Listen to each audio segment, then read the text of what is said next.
नमस्कार. आकाशवाणी औरंगाबाद केंद्राच्या सायंकालीन बातमीपत्रात मी वैभवी जोशी आपलं स्वागत करते.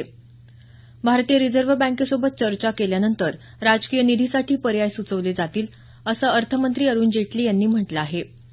नवी दिल्ली इथं रिझर्व्ह बँकेच्या मंडळाच्या बैठकीनंतर ते वार्ताहरांशी बोलत होते. बँकेचे गव्हर्नर उर्जित पटेल यावेळी उपस्थित होते.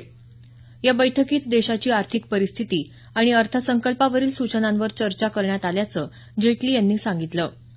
बँकांच्या थकीत कर्जाच्या समस्येवर तोडगा काढण्याची प्रक्रिया सुरू असून यासाठी काही कायदेही अस्तित्वात असल्याचं ते म्हणाले. केंद्रीय प्रत्यक्ष कर मंडळ सीबीडीटीनं आयकर विभागाला प्रामाणिक करदात्यांना शिष्टाचार आणि प्रतिष्ठेची वागणूक देण्याचं आवाहन केलं आहे. नियमित कर भरणाऱ्यांना लवकर आणि नियमात मदत करावी, असं सीबीडीटीचे अध्यक्ष सुशील चंद्रा यांनी याबाबत आयकर विभागाला लिहिलेल्या पत्रात म्हटलं आहे. विमुद्रीकरणानंतर नियमित आयकर न भरणाऱ्यांची चौकशी करण्यात येणार आहे. मात्र यात प्रामाणिकपणे आणि वेळेवर कर भरणाऱ्यांना कोणताही त्रास होणार नसल्याचं चंद्रा यांनी स्पष्ट केलं. पृथ्वीच्या वातावरणाबाहेर 50 किलोमीटरच्या अंतरावर मारा करण्याची क्षमता असलेल्या बॅलिस्टिक प्रकारातल्या क्षेपणास्त्राची आज ओडिसा इथल्या अब्दुल कलाम बेटावरून यशस्वी चाचणी घेण्यात आली. पीडीबी मिशन अंतर्गत झालेली ही चाचणी बॅलिस्टिक क्षेपणास्त्र संरक्षण भक्कम करण्याच्या दृष्टीनं महत्वाचं पाऊल असल्याचं संरक्षण संशोधन विकास संस्था डीआरडीओच्या अधिकाऱ्यांनी सांगितलं.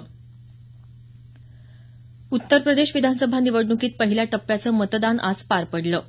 दुपारी 4 वाजेपर्यंत 54% मतदान झाल्याचं पीटीआयच्या वृत्तात म्हटलं आहे. तामिळनाडूचे शिक्षण मंत्री के पंडियाराजन कार्यवाहक मुख्यमंत्री ओ पनीरसेल्वम यांच्या गटात सहभागी झाले आहेत. तामिळनाडूमध्ये सत्ताधारी पक्ष अण्णा द्रमुकच्या 2 गटात सत्ता संघर्ष सुरू असून पनीरसेल्वम आणि पक्षाच्या सरचिटणीस शशिकला यांनी सत्ता स्थापनेचा दावा केला आहे. शशिकला यांनी पाठिंबा देणाऱ्या आमदारांना एका रिसॉर्टमध्ये ठेवल्याचा आरोप त्यांनी फेटाळून लावला. मात्र शिक्षणमंत्री पंडियाराजन यांनी अनेक आमदारांना पनीरसेल्वम यांच्या गटात यायचं असल्याचं सांगितलं. शिक्षण मंत्र्यांसोबतच खासदार पी आर सुंदरम आणि खासदार अशोक कुमार यांनीही पनीरसेल्वम यांना पाठिंबा दर्शवला आहे. दरम्यान शशिकला यांनी राज्यपाल सी विद्यासागर राव यांना पत्र लिहून बहुमत सिद्ध करण्यासाठी भेटीची वेळ मागितली आहे. संविधान, लोकशाही आणि राज्याचं हित लक्षात घेऊन राज्यपाल लवकरात लवकर निर्णय घेतील, असा विश्वास त्यांनी व्यक्त केला. गेल्या 5 वर्षात प्रथमच जास्तीत जास्त प्रकल्प नियोजित वेळेत आणि खर्चात पूर्ण करण्यात भारताला यश मिळालं आहे. जागतिक प्रकल्प व्यवस्थापन संस्थेनं केलेल्या पाहणीत ही बाब नमूद करण्यात आली. दिरंगाईमुळे प्रकल्पावर होणाऱ्या अतिरिक्त खर्चाचं प्रमाण आता भारतात इतर विकसनशील देशांपेक्षा कमी आहे. या संदर्भात भारतानं चीन आणि आखाती देशांना मागे टाकलं असल्याचं या संस्थेच्या भारतातील प्रतिनिधींनी सांगितलं. पुण्याच्या मावळ परिसरातल्या पाचाणे गावात 150 जणांना प्रसादातून विषबाधा झाल्याची घटना घडली आहे. या ठिकाणी काल पायबा महाराजांच्या उत्सवानिमित्त उरुसाचं आयोजन करण्यात आलं होतं. यावेळी ग्रामस्थांना प्रसाद म्हणून वाटप करण्यात आलेल्या पेढ्यातून विषबाधा झाल्यानं गावकऱ्यांना तात्काळ उपचारासाठी आजूबाजूच्या रुग्णालयांमध्ये दाखल करण्यात आलं. विषबाधितांमध्ये लहान मुलांची संख्या जास्त आहे. दरम्यान तळेगाव पोलिसांनी या प्रकरणी देवळाबाहेरील एका पेढेवाल्याच्या दुकानातला माल जप्त केला असून तो तपासणीसाठी अन्न आणि औषध प्रशासनाच्या हवाली करण्यात येणार आहे. मुंबईत परळ इथल्या टाटा मेमोरियल रुग्णालयाच्या तळघरातल्या औषधांच्या साठ्याला आज आग लागली. अग्निशमन दलाच्या जवानांनी आग आटोक्यात आणली.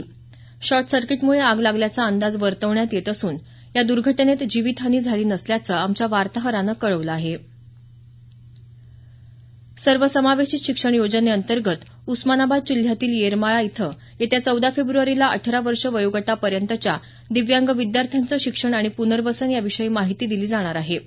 तसंच जनजागृती कक्षही उभारले जाणार आहेत. असे विद्यार्थी गुणवत्तापूर्ण शिक्षणापासून वंचित राहू नये या उद्देशानं हा उपक्रम राबवला जात आहे. भारत आणि बांगलादेश दरम्यान हैदराबाद इथं सुरू असलेल्या एकमेव कसोटी क्रिकेट सामन्याचा आजचा 3रा दिवसाचा खेळ संपला असून दिवसअखेर बांगलादेशच्या 6 बाद 322 धावा झाल्या. भारताकडून उमेश यादवनं 2 तर इशांत शर्मा, आर अश्विन आणि रवींद्र जडेजानं प्रत्येकी 1 बळी घेतला. याबरोबरच हे बातमीपत्र संपलं. आमचं यानंतरचं बातमीपत्र उद्या सकाळी 6:50 वाजून